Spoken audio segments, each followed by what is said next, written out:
Good evening, everyone.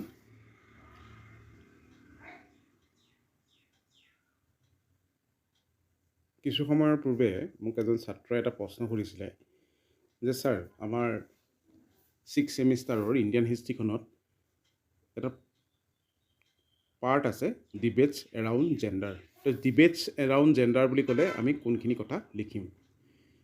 ডিবেটছ around gender বুলি কওঁতে সেই চিলেবাছখনত এটা স্পেচিফিক পিৰিয়ড দিয়া হৈছে ফ্ৰম 1857 টু 1950। গতিকে 1857 টু 1950 ভিতৰত যিখিনি লিংগ কেন্দ্ৰিক বিতৰ্ক আৰম্ভ হৈছিলে সেই লিংগ কেন্দ্ৰিক বিতৰ্কখিনি ইয়াত উল্লেখ কৰিব লাগিব। আচলতে ভাৰতবৰ্ষত ইউৰোপীয়সকলৰ আগমনৰ লগে লগে কেতবোৰ নতুন চিন্তাধাৰাৰ উন্মেষ ঘটিছিল আৰু সেই চিন্তাধাৰাবোৰৰ ভিতৰত যিখিনি শিক্ষিত মধ্যবিত্ত আছিল সেই শিক্ষিত মধ্যবিত্তসকলেই ভাৰতবৰ্ষৰ সমাজত প্ৰচলিত কেতবোৰ কুসংস্কাৰ আঁতৰাব খুজিছিল আৰু তাৰ ভিতৰত নাৰীকেন্দ্ৰিক যিখিনি কুসংস্কাৰ আছিল সেইখিনি আঁতৰাবলৈ তেওঁলোকে যথেষ্ট চেষ্টা কৰিছিল। তাৰ ভিতৰত নাৰীকেন্দ্ৰিক কুসংস্কাৰ বুলি কওঁতে আমি যিখিনি সতীদাহ প্ৰথা, কন্যা শিশু হত্যা, এই দুটাৰ কথাই আমি আলোচনা কৰিব লাগিব। এতিয়া কথা হ'ল স্পেচিফিকেলি এই পাৰ্টটোত নাৰীকেন্দ্ৰিক বিতৰ্কৰ কথা আলোচনা কৰোঁতে আমি কোনকেইটা কথা আলোচনা কৰিম সেইকেইটা কথা আমি ইয়াত উল্লেখ কৰিব খুজাইছোঁ। আচলতে ইন্ট্ৰডাকশ্যনৰ যিটো পাৰ্ট, আৰম্ভণি কৰোঁতে এই প্ৰশ্ন উত্তৰটো, তেতিয়াহ'লে নাৰীৰ সামাজিক মৰ্যাদা যে সেইখিনি ব্ৰিটিছসকলৰ আগমনৰ পূৰ্বে যথেষ্ট নিম্নগামী হৈছিলে সেই কথাটো আমি ইয়াত উল্লেখ কৰিব লাগিব। কিদৰে বাল্য বিবাহ, বহুবিবাহ, সতীদাহ প্ৰথা, পৰ্দা প্ৰথা আদিৰ প্ৰচলনে ভাৰতবৰ্ষৰ সমাজখনত নাৰীৰ মানদণ্ড অৱনমিত কৰিছিলে সেই সম্পৰ্কে আমি আলোচনা কৰিব লাগিব।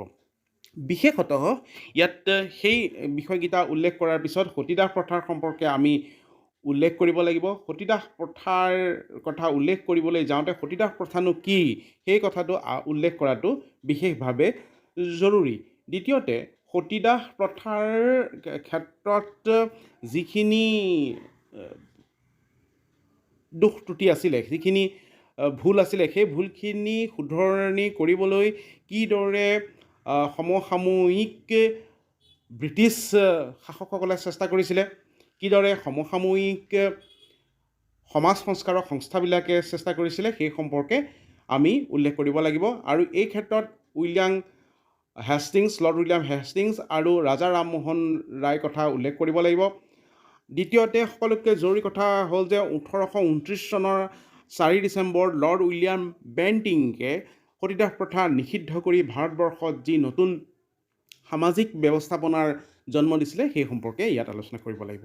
দ্বিতীয় কথাটো হ'ল বাল্যবিবাহৰ সম্পৰ্কে আলোচনা কৰিব লাগিব যে বাল্যবিবাহে কিদৰে নাৰীৰ মান নিম্নগামী কৰিছিলে সেই কথাটো উল্লেখ কৰিব লাগিব। আৰু বাল্যবিবাহ প্ৰতিৰোধৰ ক্ষেত্ৰত কিদৰে সমাজ সংস্কাৰক তথা ইউৰোপীয় যিখিনি মিছনাৰী আছিলে বা ইউৰোপীয় যিখিনি শাসক আছিলে তেওঁলোকে চেষ্টা কৰিছিলে সেই কথা আমি আলোচনা কৰিব লাগিব।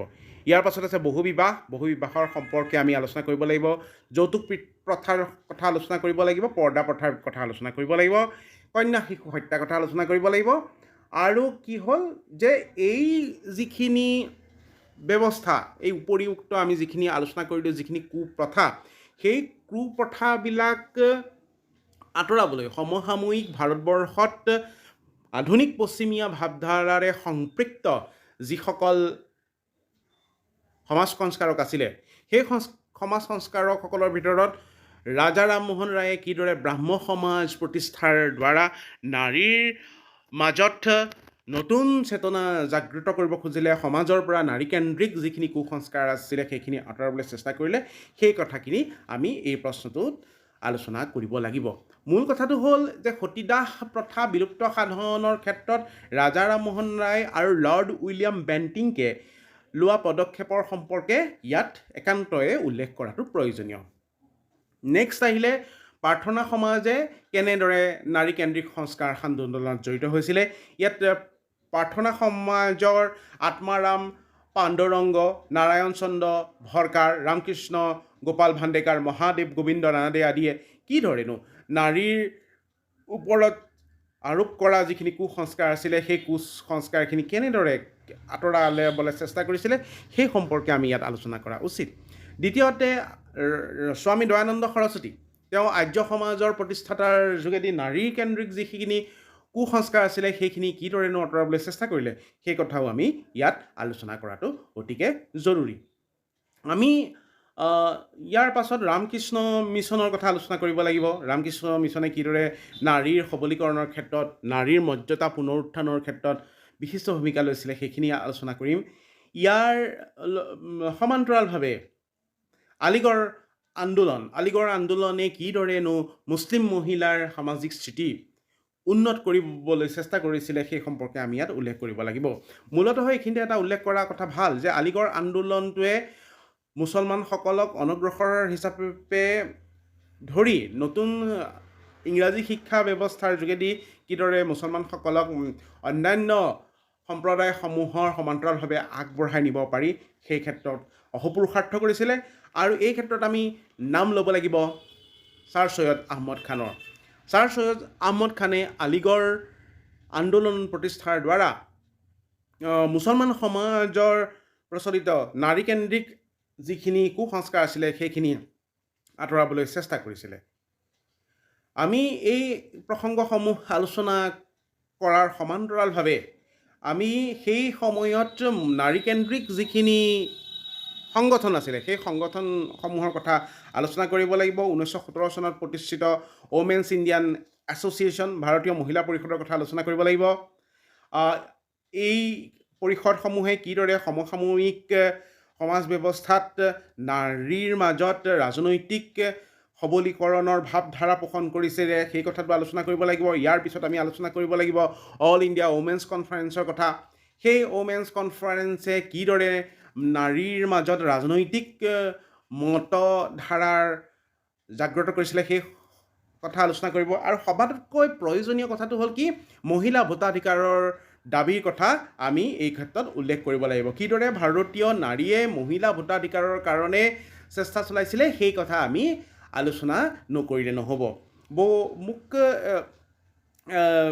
ছাত্ৰ ছাত্ৰীসকলে সুধিছিলে যে এই মহিলা ভোটাধিকাৰৰ কথাটো যে ইয়াত আলোচনা কৰিব লাগিব, তেওঁলোকে কোনোবা এখন কিতাপ পঢ়িছে সেইখনত মহিলা ভোটাধিকাৰৰ কথা বা মই কোৱা কথাখিনি নাই। তেতিয়া মই এইখিনিতে এটা কথা কৈছোঁ যে এই প্ৰশ্নটোৰ উত্তৰ লিখিবলৈ যাওঁতে আমি প্ৰাচীন ভাৰতীয় সমাজ ব্যৱস্থা বৈদিক সভ্যতা বা বুদ্ধদেৱৰ দিনত নাৰীৰ সামাজিক স্থিতি কি আছিলে এইবোৰ কথা আমি ইয়াত আলোচনা কৰিব নালাগে। আমি টু দি পইণ্ট কথাটো আলোচনা কৰিব লাগিব যে বিংশ শতিকা বা ঊনবিংশ শতিকাৰ ভাৰতীয় প্ৰেক্ষাপটত নাৰীৰ স্থান কেনেকুৱা আছিলে আৰু সেই নাৰীৰ স্থান উন্নত কৰিবৰ কাৰণে সমসাময়িক সামাজিক আৰু ৰাজনৈতিক সংগঠনবিলাকে কেনেধৰণৰ ভূমিকা লৈছিলে সেই সম্পৰ্কে আমি টু দি পইণ্ট কথাটো আলোচনা কৰিলে ইয়াত হ'ব। ইয়াত বিভিন্ন সমাজ বিজ্ঞানীসকলে বিভিন্ন সমাজ সংস্কাৰকসকলে কিদৰেনো নাৰীৰ সামাজিক স্থান পৰিৱৰ্তনৰ কাৰণে অগ্ৰণী ভূমিকা লৈছিলে সেই সম্পৰ্কত ছাত্ৰ বন্ধুসকলে আলোচনা কৰিলে এই প্ৰশ্নটোৰ উত্তৰটো সফল হ'ব বা শুদ্ধ হ'ব।